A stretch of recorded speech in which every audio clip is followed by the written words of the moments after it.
Modern America didn't appear suddenly. It evolved from colonial foundations. Most people think the United States began in 1776, a clean break from Britain. But the truth is far stranger. The DNA of America's states wasn't invented in Philadelphia. It was forged in the courts of London. To understand why states like Virginia, New York, or Massachusetts exist at all, we have to go back to a British experiment that accidentally created a federal republic. This is the blueprint.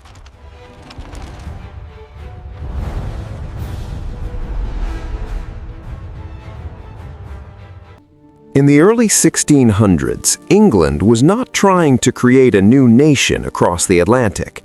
It was competing with Spain and France for territory, trade routes, and resources. The Crown lacked the money to directly fund large overseas settlements, so instead it turned to private investors. In 1606, King James I issued a charter to the Virginia Company of London, granting rights to settle and govern land along the North American coast. These charters defined territory, authorized local councils, and extended English law to settlers abroad. Over the next century, similar charters established Massachusetts, Maryland, Pennsylvania, and the Carolinas. Each colony operated under written authority from the Crown. The English government remained sovereign, but daily control was exercised locally. That legal structure, distance combined with delegated authority, became the foundation for what would later become the American states.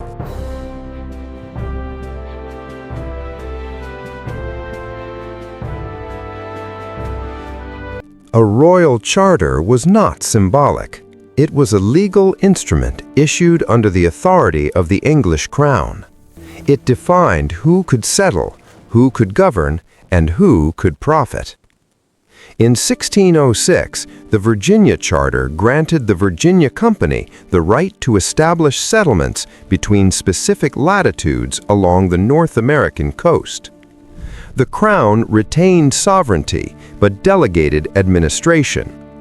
Settlers were guaranteed the rights of Englishmen, even while living thousands of miles away. Over time, three primary models emerged.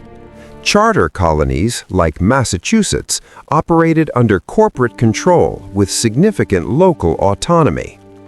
Proprietary colonies, like Maryland and Pennsylvania, were granted to individuals such as Lord Baltimore or William Penn, who governed on the Crown's behalf. Royal colonies, like Virginia after 1624, were placed under direct control of the king. Despite their differences, all derived authority from written charters. These documents fixed borders, structured governments, and established legal continuity with England. Even disputes over Western land claims were rooted in overlapping charter language. By the time of the Revolution, each colony already possessed defined territory, a legislature, and a legal framework. Independence did not create governments from nothing. It transferred sovereignty from the Crown to the states.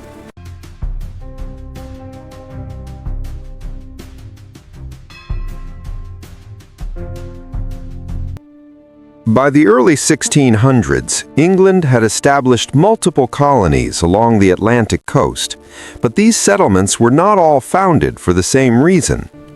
In New England, many colonists arrived seeking religious independence. Groups like the Puritans established Massachusetts Bay in 1630, building communities centered around churches, strict moral codes, and local self-rule. Town meetings became a central feature of governance, allowing male property holders to vote directly on laws and policies. Religion shaped daily life, education, and political authority. In Virginia, the priorities were different. Founded in 1607 as a commercial venture, Virginia developed around agriculture, especially tobacco cultivation. Large plantations required land, labor, and long-term investment. Wealth and political power concentrated among landowners, who dominated the colonial assembly known as the House of Burgesses, established in 1619. While both Massachusetts and Virginia operated under English law and royal authority, their internal structures diverged significantly. One was organized around religious communities and local participation. The other was structured around agricultural production and economic hierarchy. Over time, these differences became permanent features of colonial life.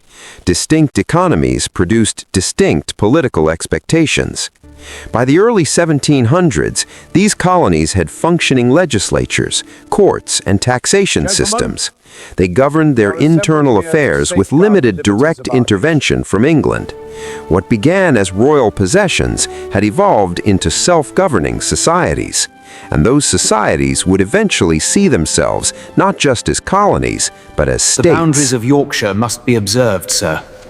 Indeed, the Colonial Charter is explicit on the matter of precedent. England governed its territory through a system of counties. These were defined geographic units with their own courts, officials, and administrative responsibilities. Each county managed local affairs, enforcing law, collecting taxes, and maintaining order, while remaining subject to the authority of the Crown. This system allowed England to govern efficiently across distance. When English colonies were established in North America, this same structure was implemented. Colonial governments were divided into counties, each with courts, local officials, and administrative roles modeled on English precedent.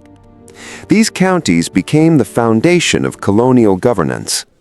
By the mid-1700s, colonial assemblies were already managing taxation, legislation, and internal administration. The role of the Crown remained important, but daily governance occurred locally.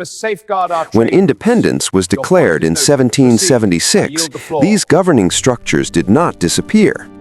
Colonial assemblies continued to function, now operating without royal oversight. The former colonies did not need to create entirely new governments. They already possessed defined borders, functioning legislatures, and administrative systems. Each colony transitioned into a state, retaining its internal governance. These states were sovereign in their internal affairs, but recognized the need for coordination. In 1777, the Articles of Confederation established a national framework, uniting the states while preserving their independence. This arrangement proved limited, and in 1787, the United States Constitution created a stronger federal structure. This new system divided authority between state governments and a central national government. The United States did not invent this layered model of governance. It adapted and formalized a system rooted in British administrative practice.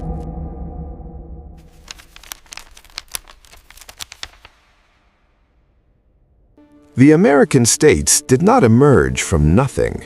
They were built on structures inherited, adapted, and hardened over centuries.